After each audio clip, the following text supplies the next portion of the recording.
Hi everybody. I want to talk today about what I call the alimony danger zone. And I know that sounds very scary and foreboding, and in some sense it is. It's for good reason. But just because something is unpleasant to talk about doesn't mean it's not important to talk about it. In fact, sometimes it means it's very important, and that's why I want to talk about it today. Now, what I consider the alimony danger zone is basically if you are the higher earning spouse and you're getting divorced sometime in your middle late 40s to early 50s. And why do I say that? Well, because if you're getting divorced much earlier than that, if you're getting divorced, say, your early 30s, mid 30s, you probably don't have a very long-term marriage, right? And the duration of alimony is largely influenced by the length of the marriage. So let's say you're 35 and you've been married for 8 years, okay? Well, you're really only looking at 4 years of alimony exposure, which is not the best thing in the world. I'm not saying it's fun to do it, but 4 years are going to come and go, and it's better than the alternative, okay? On the other end of the spectrum, let's say you're 60 years old and you've been married for 30 years. You might think, well, that's much worse because of the duration. And in a sense, you'd be right, because if you look at the alimony video I did previously, you'll know that any marriage that's 20 years or greater is automatically going to be what's called open durational, which means that it doesn't have a definitive end date. So you might think, okay, well, if you're 60 years old and you've been married 30 years, you're not in a lot of trouble.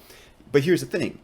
Even in open durational marriages, there's a presumptive end date of spousal support, which is equal to the full Social Security retirement age. So if you're 60 years old and you're expected to retire at full Social Security by 67, even if the marriage was 30 years long, you're probably only looking at 7 or maybe 8 years of spousal support.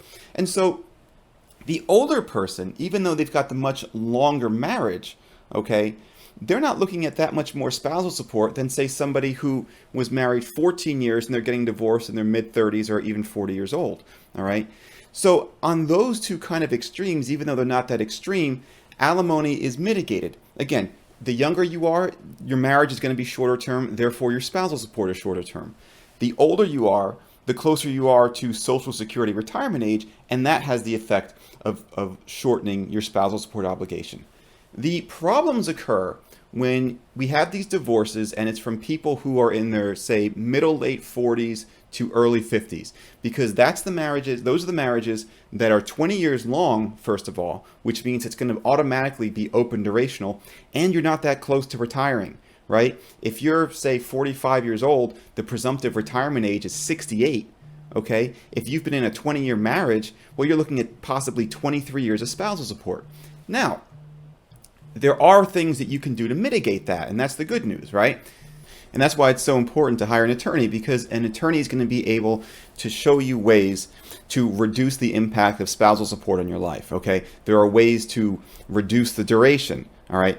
There are ways to sort of offset it against child support. There are ways to offset it against other responsibilities. And there are times, believe it or not, that spousal support, actually, it's beneficial for you to pay, in a sense, because it changes the income ratios. The more you're paying in spousal support, the more the incomes between you and your spouse are equalized, which means now you're paying a smaller percentage of medical expenses out of pocket, you're paying a smaller percentage of extracurriculars, and you're paying a smaller percentage of your college contributions, and that could be a huge amount of money.